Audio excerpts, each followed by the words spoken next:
She was already running when the screaming started. The crash cart slammed against the hallway wall as Mara Lewis shoved it forward, her sneakers slipping slightly on the polished floor.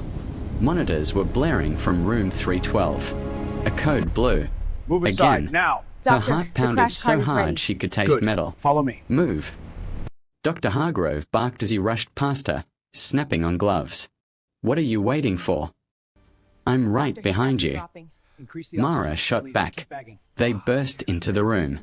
Mr. Dalloway's Doctor, body he's jerked violently against the sheets.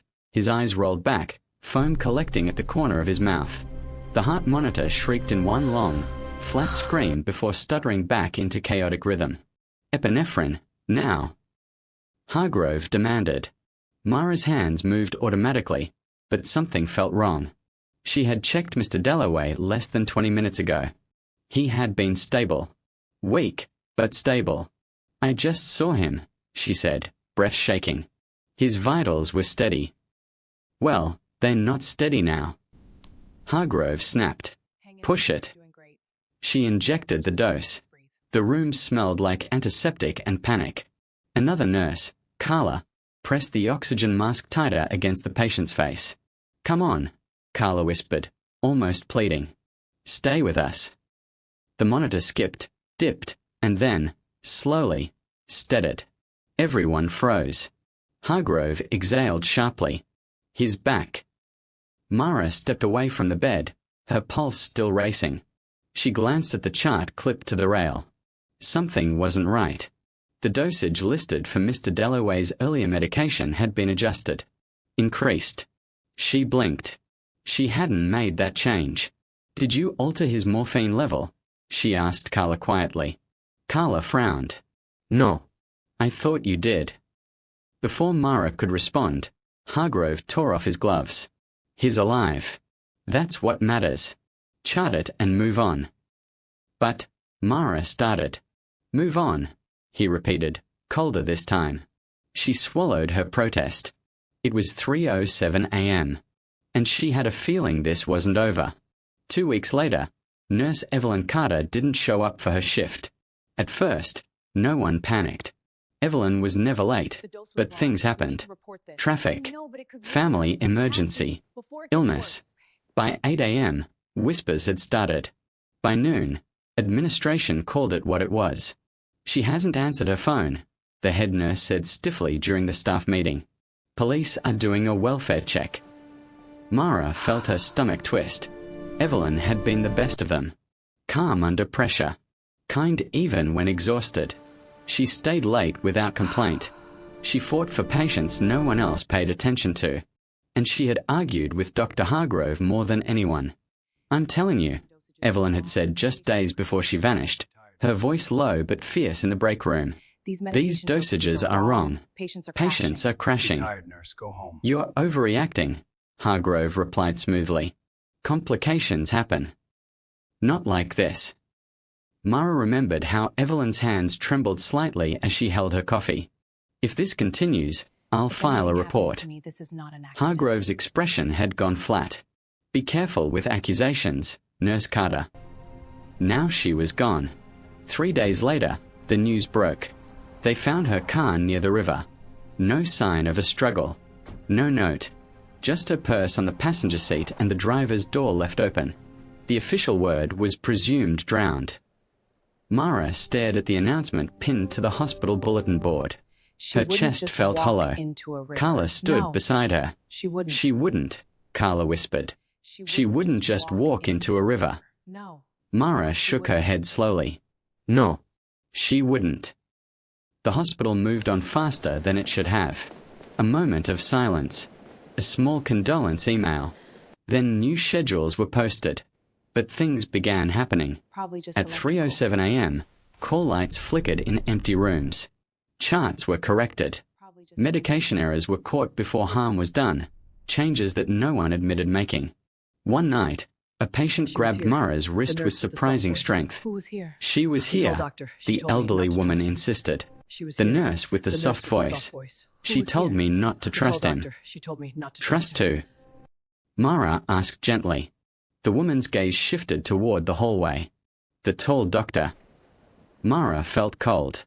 Later that shift, Tell me she you've cornered noticed it Carla too. near the supply closet. I have. Tell It's me you've noticed it kinda too, Mara said. Carla hesitated. 307. The timing. 3:07, Mara confirmed. Every time something Carla almost goes swallowed. Every time something almost goes wrong. wrong. You think it's They her? stood in silence. You think it's her? Carla finally asked. Mara didn't answer. Because she did. The first time Mara saw her, it wasn't dramatic. No thunder. No flickering lights. Just quiet. She was finishing notes at the nurse's station when she sensed missed someone something. standing behind her. You missed something. You missed something, Evelyn? a soft voice said. Mara froze. Slowly, she turned. Evelyn stood there. Not soaked. Not You decayed. missed something. Just pale. You missed something. Still. Wearing the same light blue scrubs she had worn the night she You missed disappeared. something. Mara's You missed throat something. tightened. Evelyn. Evelyn? You missed something, Evelyn You missed repeated, something. glancing at the chart on the desk. Mara looked The dose down is too automatically. The dosage. It was too high. When she looked back up, Evelyn was gone. Her breath came in sharp, shallow bursts. She wasn't crazy. She wasn't. The next crash happened 2 nights later. Another patient under Hargrove's care. Another sudden deterioration. This time, Mara didn't wait. She pulled the chart before anyone else could touch it. The dosage had been increased again, without authorization. Hargrove, she said, stepping into his path as he exited the room. Why are these levels being changed? His eyes narrowed slightly. Excuse me. You heard me.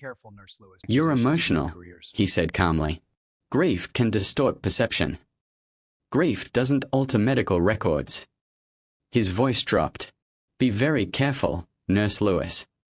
Something in his tone made her skin crawl. That night, at exactly 3:07 a.m., the lights above the nurse's station flickered.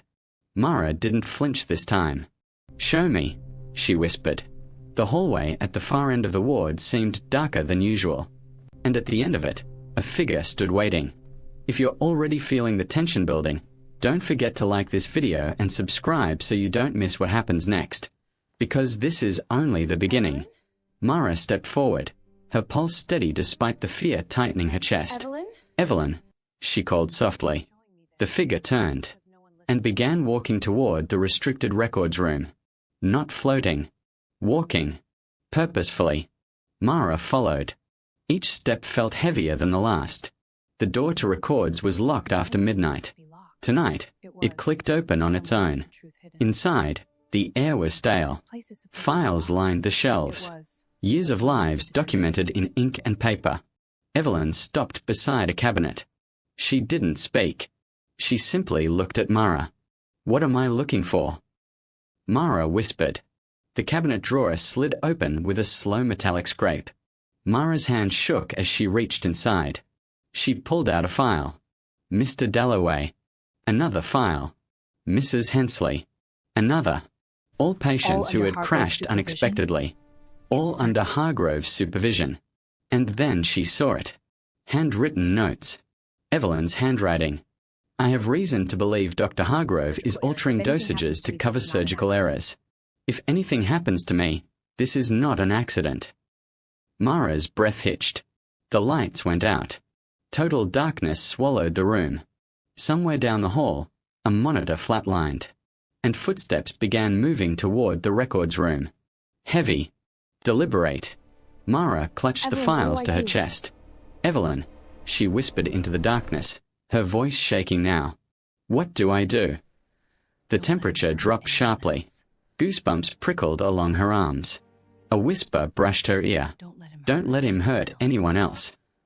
The doorknob rattled. Hard. Mara. Hargrove's voice called from the other side. Calm. Controlled. Why is this door unlocked? Her heart slammed violently. Think. Think. The handle twisted again. I know you're in there. The emergency backup lights flickered on, bathing the room in dim red. Evelyn was standing behind Mara now, closer than before.